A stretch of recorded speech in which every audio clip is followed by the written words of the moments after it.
លោកមានដើម្បីទិញទូរស័ព្ទអ្នកនរគ្នា Oh my god វាគឺជាក្តីស្រឡាញ់មួយដ៏ធំធេងការលះបង់របស់ប្រពន្ធណាប្តីគួរតែយល់ផងលោកមានដើម្បីជូនប្តីទៅទិញទូរស័ព្ទនៅថ្ងៃខួបកំណើត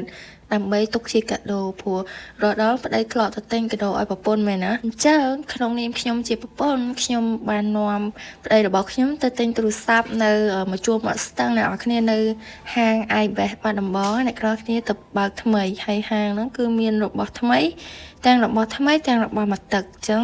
លុយរបស់យើងបានចំនួនប្រហែល500អញ្ចឹងយើង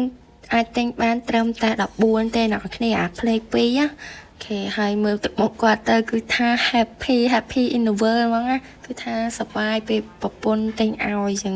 និយាយទៅកាលហ្នឹងទិញគឺគេឲ្យទៅសេឈ្មោះដើម្បីចាប់រង្វាន់ណាអ្នកនរគ្នាហើយកាដូមួយនេះគឺសម្រាប់ប្តីជាពិសេសអរគុណសម្រាប់ការស្រឡាញ់អូនកន្លងមករយៈពេល7ឆ្នាំមកប្តីសង្ឃឹមថាពួកយើងនៅតែបន្តក្តីស្រឡាញ់បែបនេះជារឿងរហូតទៅ